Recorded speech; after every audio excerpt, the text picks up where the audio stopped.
Hey everyone, it's Ben Hardy here, and in today's video I'm going to be looking at the 2025 Kia Soul. Before we get into this video, I want to give a huge shout out and thank you to the Jerry Sander Kia here in Salt Lake for giving me some time with this Soul. I'll include a link to their website in the description down below. If you have any questions, need any help, just ask for Brian. Also include a link to my car buying guide. Let's get into it.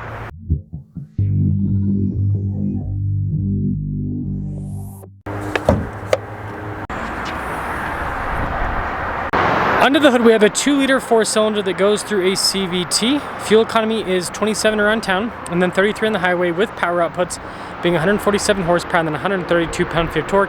And this has a 0 to 60 time of about 8 seconds. Before I move forward with this review, I do want to mention if you're into similar videos just like this, then I recommend you subscribe because I post content every single day. So starting with the front end, love the upgraded lights that come with this GT line package, and then this is pretty cool on the hood. Makes the Soul look pretty aggressive. And speaking of aggressive, that headlight design, and then same with the grille, it looks like a fish, kind of like a large gaping mouth. It's kind of intimidating. The Kia Soul is supposed to be fun and friendly, and now it's gone dark.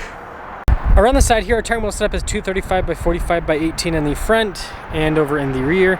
And pretty cool design with the silver mixed with the blacked out elements. And then I love this cut here in the fender. I think that's cool. And then you got this little like swoopy line there on the side. And if you take a few steps back, you can see the front pillar there is painted black. So it creates a little bit of contrast, top and bottom. And this leads us to the key fob, if it'll ever focus. We've got the Kia logo, remote start, we have our lock and unlock function, pretty simplistic setup. Now popping into the rear, just have a regular hatch. Now this is pretty cool. So this is a very small car, but we've got decent cargo space here in the back. Got the little cargo cover there as well. And so yeah, a lot of these smaller cars don't have a hatchback design like this, and so they don't have nearly as much space. And this is really easy to operate. It's very lightweight. And you can see the taillight design, how it kind of swoops up. That's pretty cool looking. GT line down below. That's overly aggressive for a 4-cylinder, but you know, Kia doing Kia things. There's the rest of the rear. Now taking a look at the door panel, you guys can see the stitching and the soft touch, and then this trim all around there and then up top as well. And then this is cool. Look at these seats. All the trim down the center portion. Quickly pop in. Wah! Legroom? Too bad. Got a little storage pocket there on the other side. And because of that boxy design, headroom's pretty good. Now take a look at the front door panel. You guys can see with the soft touch trim and then the cool stitching down below. All of our window controls with our mirror adjustments. Just a quick look at the mirrors. They do have blind spot monitoring. And then here are the front seats. Cloth trim all down the center. Got all of our adjustments there on the side. And this is cool with the soft touch and the stitching there on the dash. And then down below you can see for the stability control, auto stop start for the camera too. And then that's fun with the vent design.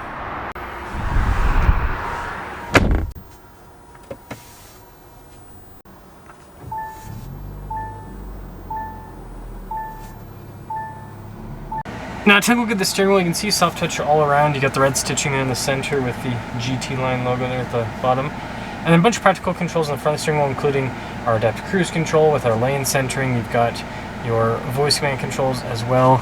And then regular stocks there in the back. This is cool with the center gauge cluster, fully digital. You can change what it shows. And then notice in the sport mode it gets all red and aggressive. Just a regular backup camera in reverse. Trajectory lines do turn with the steering wheel. And then as for the rest of the infotainment system, pretty quick response time with the screen. And they do give you plenty of physical buttons if that's your thing. And this is very kind of like Mini Cooper-esque. Kind of reminds me of that. Soft touch all around on the dash. Got our climate controls down below, dual zone with this car. And then we've got this little like charging area here in front of the shifter, which let's put that in all the way. Engine stop start, we've got heated seats, drive mode select, and your parking brake with your auto hold, and then more storage in this area. Center console. I like the trim here on the top, and just normal glove box. We do have a manual mirror dimmer, and then a sunroof up top too. Now it's kind of hard to see the window sticker, but 2025 GT line, total MSRP is $27,840. And let's see how it performs.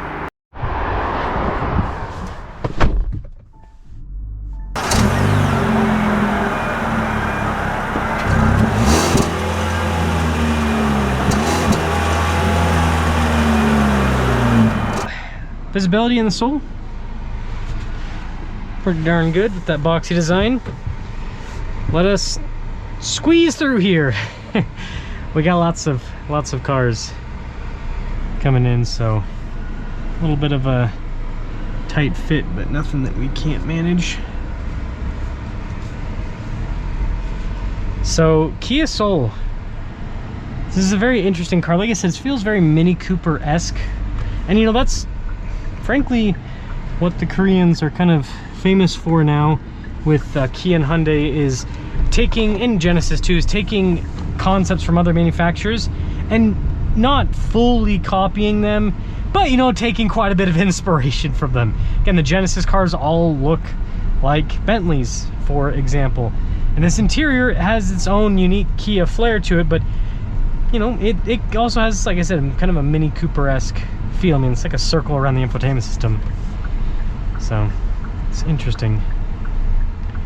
I will say, for a little boxy car, it drives pretty darn well. It's well, I can't see past this truck, so I'll just wait. It's nice. I will say that it's pretty darn nice. Not a ton of power. They used to make a Soul Turbo, but they got rid of that. At least the seats are power. Random thing to mention, but you know, it's always a nice thing to have. So yeah, it does it with the train tracks. Not too bad. Not too bad at all.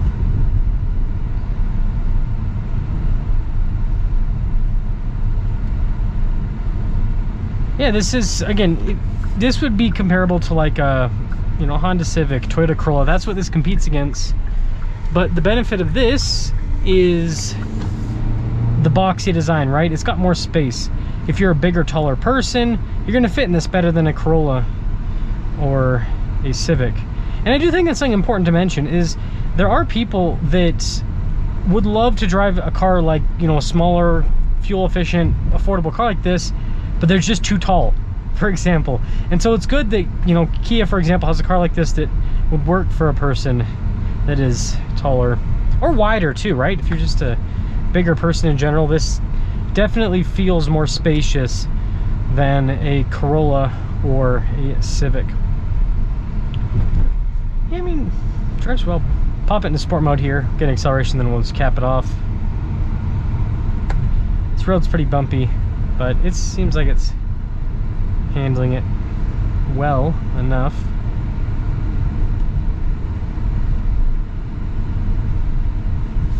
Yeah, I like the drive. I like the drive.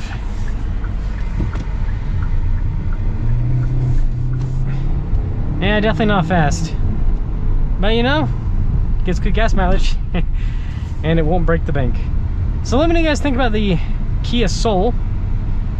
But I think it's a pretty cool car. I do think that Kia needs to bring back the turbo, and again, I'm sure that Kia won't listen to me, because whoever listens to me. All-wheel drive. All-wheel drive. All-wheel drive. Even if you don't bring in the turbo. Ooh, that's a clean Xterra. Yeah, even if you don't bring back the turbo, all-wheel drive would be such a nice thing to have with this. I know they're gonna say, oh, that's gonna take from Seltos sales and yada yada. Different customers. I'll say it again, different customers. The person that would buy a Kia Soul is not the same person that would buy a Kia Seltos. There's my 2 cents. Let me know what you think.